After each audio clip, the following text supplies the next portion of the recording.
Chipped ham and football. That's what Pittsburgh does. What's up, everybody? Brian Batko here from the Post-Gazette, one of our Steelers beat writers.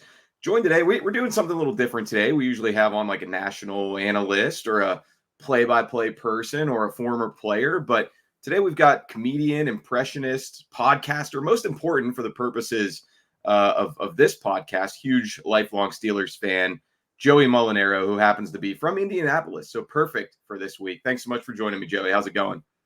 Brian, great to finally talk to you. I've seen your work for years, and I am just riding high, brother, after a very impressive, in my mind, Steelers win over the Chargers on Sunday. Awesome. Well, yes, going to be great to have you on. We'll get into all of that. As always, this show is sponsored by Pella. No better place to get new windows and doors installed in your home than Pella, who can help you save on energy costs year-round. Schedule a free in-home consultation with your local Pella Windows and Doors to find the right product for your home and budget. Give them a call at 866-593-1560 to discuss that project further. That's 866-593-1560 to get started planning your new windows and doors installation with Pella Windows and Doors of Pittsburgh. All right, Joey, weird first question. What are the chances I saw you sitting at the Tin Roof in Indianapolis February 25th, 2020 after a Pacers-Hornets game? I'm going to go with probably at least 98.6% there. I know that there's other fellas who wear glasses and wear hats, that maybe you could, misconstrue for me, but that had to have been me. Absolutely. It sounds like somewhere you would have been that night, because I was covering the Combine in Indy. This was my first time there, and I didn't know who you were at that time, but I had a buddy with me who lives in Indy, and he's like, "Oh, have you ever heard of Joey Mulinaro? I think that's him sitting over there," because we went over after the game, and I was like, "No, but I'll take your word for it." And I guess in the back of my mind, I was like, if I ever talk to him on a Steelers podcast 4 years from now, we'll circle back. So, all right, I will relay that to him. Cool. Yeah, that was me. That's one of my favorite spots in downtown Indy. And I mean, if folks are coming over, I know there's always a bunch of Steelers fans who are in town when the boys come over and play the Colts. So definitely venture out to there if you can. All right, I was going to say, so you live in Indy, but you're a diehard Steelers fan. I know it was passed down from your dad. But do you pay attention to the Colts? I mean, what's the pulse of the Colts fan base these days? We know, like you said, Steelers fans are on cloud nine, starting 3-0. But what's going on out in Middle America with them sitting at 1-2 after, I guess, kind of squeaking one out yesterday against the Bears? Yeah, it's weird, man. Like I definitely follow two teams, and that being with my heart and my passion and my love and my life being with the Steelers. And then I also keep tabs on the Colts weekly. So we do the three screens of my family. All right. We have proximity. we have one screen that's typically on red zone, depending whether or not it's delayed, because if they're showing highlights of the Steelers before it happens for us, we can't watch it. But typically it'll be like red zone on one, the smallest screen, Steelers on the main one, and then I'll ask to have the Colts up on the side one, because besides my family, everybody else in my life is huge Colts fans. And so my group chat, my friends, I like to be in the know. And also, Brian, I worked at the local Colts affiliate ESPN station for the first 4 or 5 years out of college in my career. And so I covered them and followed them through that. So, yeah, I definitely keep tabs on the Colts. My friends are constantly blowing up the group chat. And right now, I would say very pessimistic with just the slightest bit of maybe there's a sunshine beyond the horizon with Anthony Richardson. It's not happy times in Colts land right now, at least from my group chat. I was going to say, I didn't see much of their game Sunday because I was in the press box focused on Steelers-Chargers, but somebody next to me was like, you got to see these back-to-back plays. I don't know if they're back-to-back, but these two throws by Anthony Richardson, the one where he bombs it down the left sideline, and then they get to the goal line, basically, and he throws truly one of the worst interceptions I've ever seen in my life. So we could be in for some hijinks, some ups and downs, I guess, at Lucas Oil on Sunday. Definitely. And, I mean, it's not just the interceptions with Anthony Richardson. Like, I was watching that game, like I said, right next to the Steelers game yesterday, and there was at least 3 throws where, I mean, a dude was just wide open like one to Josh Downs. I vividly remember on like a 3rd and 3, they brought him in motion and he kind of just snuck out right to the sticks and he was wide open for a first down. So we're looking at like, I don't know, a 12-yard throw when you're talking about from the pocket to the sideline where Downs was. And honest to God, like it looked like Anthony Richardson just purposely threw the ball away, like out of bounds. That's how Just badly airmailed he was. Just totally airmailed it. And there's probably 3 or 4 that I saw other throws of his that were like that. And my group chat just blowing up. It's just like, if it's not a 50-yard bomb, he can't throw it accurately. So the tension, the questions are definitely starting to arise. But again, it's like that week 1 throw against Houston where he threw it 72 yards in the air and it just kept going and it was on a dime. Everybody keeps coming back. And I think rightfully so. Everybody kind of goes back to those of like, it's in there somewhere. He's got the thing you can't teach, but can we just, it's like, remember the Titans, like you can throw it a mile, but you can't pitch it 3 feet. That's kind of what they're at with Anthony Richardson. So interesting times for sure. And I think everybody's kind of really worn out on Chris Ballard too, at least in my circles. The GM here, he's always been really good to me. And I like him. And I actually wish he was kind of on TV more because I think I could do a pretty good impression of him. So it helped my career if he was, but he's been at this for 7 years over that. I mean, unless you're a Steelers exec or coach, right, you don't really have that kind of time. And he's still just somehow surviving. So it's a real weird up and down right now. Yeah, I mean, let's get into the black and gold, black and yellow. Are you black and gold or black and yellow guy, Joey? Or interchangeable? I'm kind of interchangeable, honestly. I'm interchangeable too because, like, I grew up on Wiz Khalifa, and so like, that song to me, they play it after wins at Acrisure, and so I lean that way too. But I know I feel like the traditionalists are like black and gold. I go both ways. It doesn't bother me. I've just always felt. I mean, I born and raised in Pittsburgh. My folks and their folks and everybody, it's all love you, black and gold. They are, dyed in the wool. But I don't know if I'm a stickler for colors. I just feel like the Steelers color scheme is more yellow than gold. I think what the Saints wear is gold, what the Steelers wear is yellow, but whatever. I don't want to get yelled at by anybody. Exactly. For saying that. So yeah, as far as Sunday's victory over the Chargers, are you a Justin Fields believer now? Do you feel differently about him than you did coming into the season? And if you do, and it just judging by the look on your face, for people who are watching this on YouTube, you do, how do you separate it from maybe some of the excitement that there was at times about Kenny Pickett early in his Steelers career? Man, what a loaded question. First, so my brother-in-law, he was in on Fields from the time that the Steelers traded for him. And I was just kind of like, let's call it what it is. The Bears essentially gave him to the Steelers for free to get him off their roster. He's 3 years into this thing. Like, okay, I'm glad you're in, but like, I still need to see a little bit for me. And, again, first 2 weeks, it was like flashes. All right. I'm getting there, but it's still, I wasn't on this kind of like national media train of like, I love Dan Orlovsky, but he's like, with him, they can beat anybody. I was like, there's a disconnect for me there. Like, I think that he is doing enough to win, but I wouldn't say that through 2 weeks, they can beat anybody with Justin Fields. But then, man, I mean, yesterday against the Chargers, it was just, it felt like they unleashed him. It felt like the Steelers let him be rather than trying to play it safe and control and kind of put him in this cookie cutter bumpers on the bowling lane offense, right? Sure. And so I says he made that throw to Calvin Austin, and Calvin Austin took it house. I was jumping up and down, and I was pointing to my brother-in-law. I was like, I'm in. I'm buying the jersey. I'm in.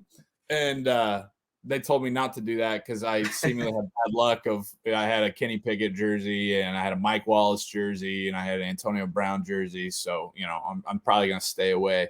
Do it for Justin. Yeah. Help him out. What's that? Do it for Justin. Like that. Just don't put that on him. Yeah. Exactly. I'm not going to. I will refrain. Man, I think of a few things too. It's like how decisive he was, how on time he was, how accurate he was. I feel like all those are questions, at least that I had from seeing the red zone highlights and the his stats in Chicago. And I mean, the dude was, seemingly getting off one, going in the middle of the field, back over to his check down, going back from the out route back over to the middle of the field. And he was doing it, and he was decisive, and he looked just like a legit NFL quarterback against what is, they played Bryce Young, so it was a little skewed, but what it was, the number one ranked defense of the NFL and the Chargers. So you throw all that together, how much they were able to put the ball in his hands on first down and not just, try to get cookie cutter and hand it off and then make a play. There's just something different about yesterday. He looked the part yesterday. And I think that if he can continue to have that confidence, have that development, I think that the answer might be there, man. I think so. And unfortunately to Kenny, who I got to know and know him personally, I think it just is what it is. Like, Justin just has more physical gifts than Kenny Pickett was born with. There's not really much that you can do. Like, that's not a knock on Kenny. It's just like, right. What it is. That's just the reality of it. Exactly. So combining that and what we've seen through the 3 weeks, combining with that kind of hopefully untapped potential that we saw at Ohio State when he was playing back in the day there, I feel like we're really onto something here. Yeah, I just looked it up this morning. 2-0 at Lucas Oil Stadium, won back-to-back Big Ten championship games for the Buckeyes. So he should be pretty comfortable coming in there next weekend. And I don't believe he played there at all with the Bears unless there was like a preseason game or something. But I don't think so. About that anyway. So yeah, I mean, he said, or you said you felt like they unleashed him. I kind of felt like he unleashed himself too. I mean, he was just playing so confident the way he was stepping up and whipping that ball in there. Maybe I have this in my mind because this offseason, learning more about him, I saw that he was like a big-time high school baseball prospect. I mean, he looked like a shortstop, fielding grounders, coming up and throwing some of those passes. So, yeah, I thought it was very encouraging for sure. And, we'll see if he can build off of that next week. Quick timeout just to tell you guys all this show is also supported by Goldberg, Persky, and White. If you were diagnosed with mesothelioma or lung cancer, call your local attorneys at Goldberg, Persky, and White. For over 40 years, their firm has represented thousands of lung cancer and mesothelioma victims. Call 1-800-COMPLEX or visit gpwlaw.com for a free consultation. Joe, you mentioned getting to know Kenny Pickett. I know you've gotten to know a lot of Steelers, kind of through your profile and being a super fan of the team. Do you have a favorite Steeler interaction since your kind of rise to prominence over these last 5 or 6 years? Oh, man. Man, I've been so lucky, man. It really is. Every time me and my dad, my mom, everybody were just like, wow. I mean, because when I tell you that, like, this is every fall, it's not, we don't go to church. We go to the church of the Steelers, man. Like, it's our Sundays are just, our whole weekend is just consumed by nothing with that. We've usually planned a trip or two out to Pittsburgh a year to go to a game and be out there for a weekend. I think we're coming out for the Baltimore game in November, which should be juicy, as always. Man, I'd say two things, both with TJ Watt. A couple years ago, I was out at training camp, and I got to sit down and chat with him. And then he FaceTimed my family, who was actually in, at the time, Heinz, because it was when they had training camp at Heinz Field. Mm-hmm. And he FaceTimed them, and that gave him a big thrill. And then also last year, after I'm praying that we don't have anywhere near the same outcome as last year's visit to Indy, because I was there for that and it was brutal. But after the game, we got to go down to the tunnel where the players, leave and get on the buses and everything. And even though they just got it handed to them, my mom was right there with me, and TJ walks by, I get his attention. And TJ came over and gave my mom a hug and took a picture with her. And me and my sister about to get that picture for her frame so she could put it up in her room like it's one of her own kids. I mean, that's how proud of it she was. So, so many of it, like, Muth has been great to me. Got to play in the Cam Heyward softball game a couple of years in a row. Cam's been awesome. Najee's been funny. We kind of had some back and forths before. But TJ is always kind of, been there to really, whenever I need a favor in terms of, being the good son, TJ's come through for me, which is pretty surreal considering he's the best defensive player on the planet. TJ's like sneaky funny. I mean, I've covered him for 6 years now, and you don't always see that side of him. But if you get a longer one-on-one conversation with him, I mean, I'm still a reporter at the end of the day, and he still, I think, kind of has his guard up. But yeah, it almost seems like he intentionally veers away from the affable JJ personality at times, but it's in there. He's got more of a dry humor, and wouldn't surprise me if it starts to come out later in his career, or maybe through some dad jokes now that he and his wife are expecting. Yeah, and it's really I'm glad you said that, because me and him have joked about like Jingle All the Way. That's one of our favorites. I know that him and his brothers grew up on that movie with Arnold Schwarzenegger. He's a big Christmas guy. I do know yeah, that. Huge. Right? I wore some goofy like Christmas sweater and hat last year to one of the post-practice availabilities, and like TJ with his usual scowl, he like breaks it for a second. He's like, "Hey, nice hat." I'm like, okay. So yeah, I mean, he needs to let it show a little bit more, but obviously the guy's as locked in as they come. So he's pretty laser focused from Monday through Sunday.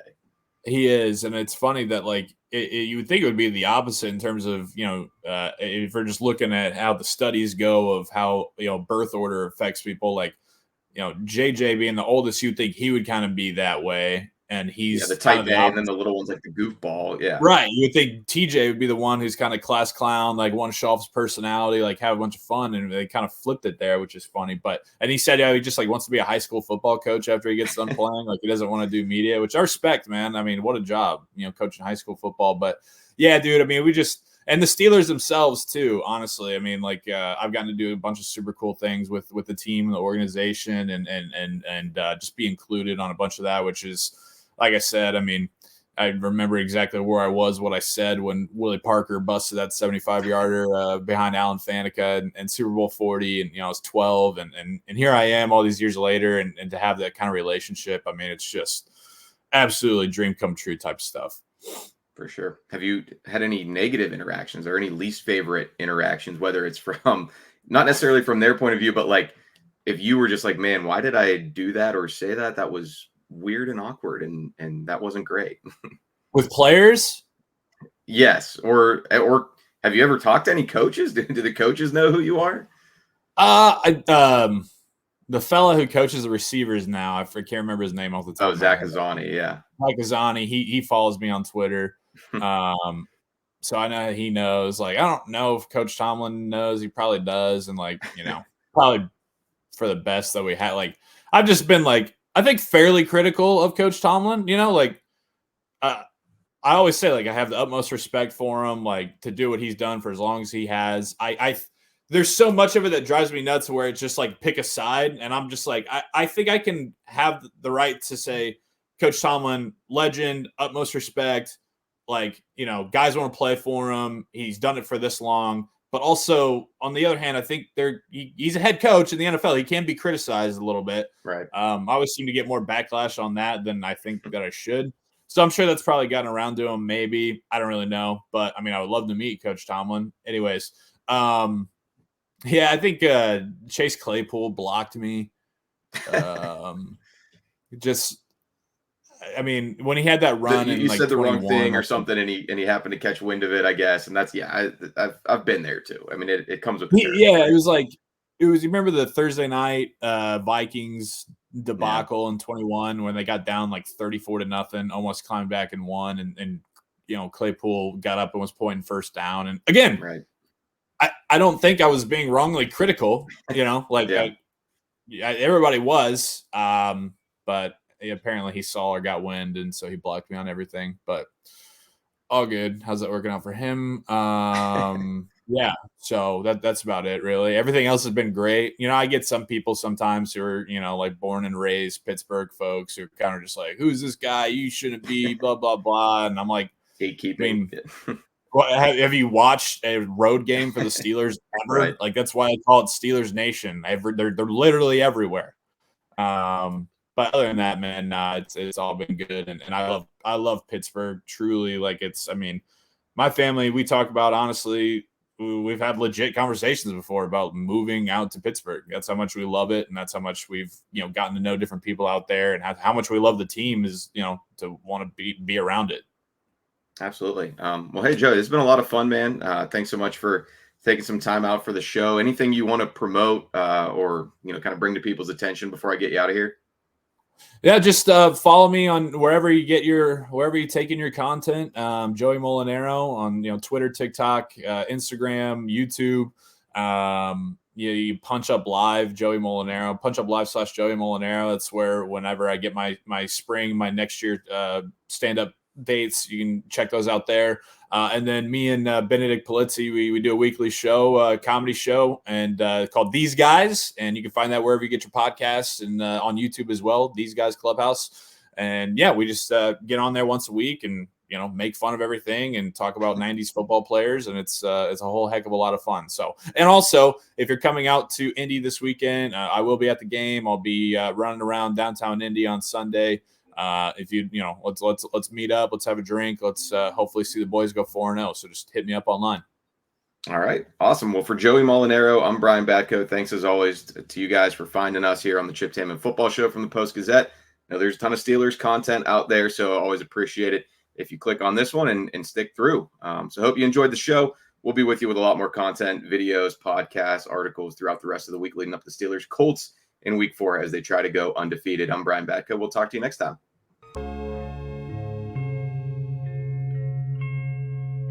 Thank you for checking out this content from Post-Gazette Sports. If you watch this video on YouTube, please like the video and subscribe to our channel. For all of the sports coverage the Post-Gazette has to offer, visit post-gazette.com.